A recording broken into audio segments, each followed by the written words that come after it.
Yeah, What was the reason? I didn't want to bring up the whole like the whole Call of Duty thing. I was mostly just talking about esports in general. Yeah. Because I think there's a misconception between the fan bases of all these esports orgs or esports in general, and then the not understanding why these big decisions are happening in esports. Why TSM is taking on these huge risks with crypto companies that don't work out what was the risk there, in your opinion? I don't know. It depending on how they use that money. If they hired a bunch of people and then they couldn't afford to keep them on board, then you got to fire a bunch of people. Yeah, well, sure, that. But anybody that laughs at TSM for FTX plunging doesn't understand business and how fucking awesome that must have been for Reggie and team. Because think about this. Somebody comes in and says, I'm going to give you $210 million over the next 10 years. That means that for 2 years or 3 years, however long that happened, they collected $21 million that year. And then guess what? They get to go back to be just TSM, not TSM, FTX, TSM. Like the Mixer deal, but... Yeah, I mean, for that org, and listen, I'm not dismissing the amount of people that got fucked in this thing. Yeah. But for people to make fun of a company for making $21 million a year on one fucking sponsorship, like, what the fuck are you laughing at? Yeah, I was more talking... I would have taken that deal any day of the day. I'll take the deal right now. Well, instead of like, not that particular one, but just like, people see what happened with TSM, and they see what happened with the Guard, and they see like different esports orgs. Infinite. Yeah, Infinite might be the best example. The thing is this. Why are esports orgs not being... Why does it seem like they're not making money and not being sustainable? What's happening to the market now is like a major part of that. Also, we are very lucky in the fact, or in the sense that we understand what OpTic is to everybody that watches this. We understand that we can't just pick up who's big that's independent. XQC. We can't pick up XQC because he may not be their cup of tea. And he's not going to come in and blow us up even more, and because that's not sustainable either. Yeah, people, and again, I don't want to talk about anyone's business model, but for OpTic, we can't do that because this is a show of real people trying to build something, and the characters within this office have to be the same. By the end of The Office, when Michael stepped away, it changed. I didn't watch beyond that because I wanted The Office to have Dwight. Even though they brought in some of the biggest names ever. Who? They brought in Jim Carrey. They brought in... No. Yes. Jim Carrey was in The Office? Yes, after Michael left. To further prove my point. They brought in Will Ferrell for 6 episodes. I love Will Ferrell. Yeah. One of my favorites, and I still didn't watch it. I don't know this. Yeah, they brought in some of the biggest actors and actresses to try to fill that role, but like, just because they're big doesn't mean better doesn't mean that they put the amount of love that Steve Carell did into The Office. I get what you're saying. It's a good analogy. So when people...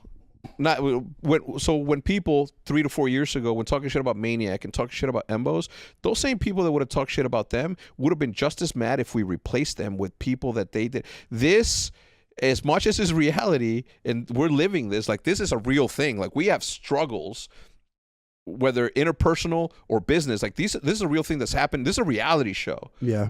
So for me to say, man, forget them. Let's do what's best for here. It's like, doesn't work for me because them is what's best for OpTic.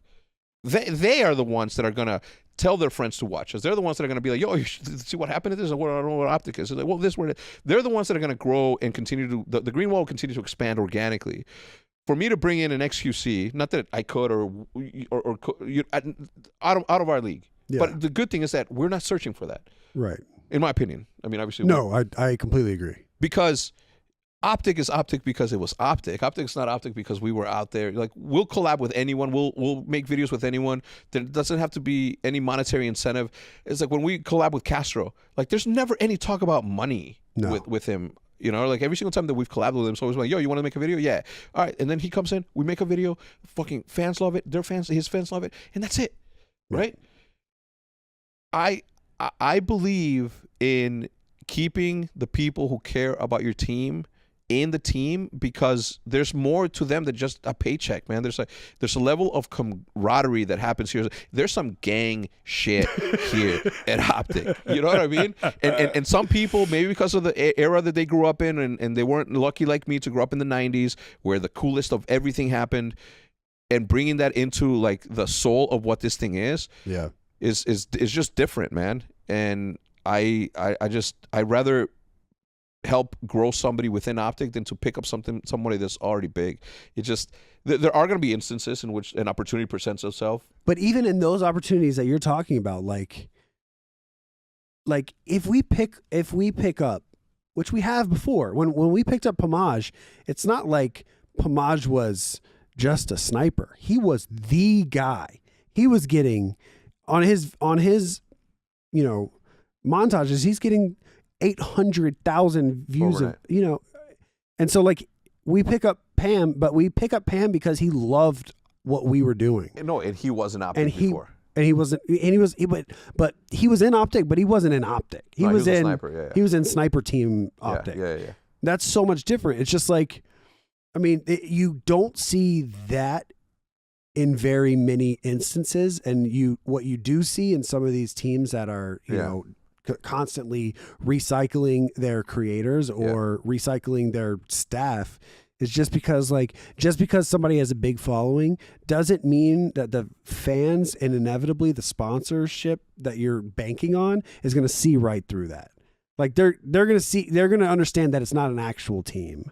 There is proven instances to this day, as of today, there's proven instances in which orgs have picked up megastars and it has done nothing for the brand, right? And my number one thing with talking to any influencer that has interest in OpTic is, are you interested in joining OpTic?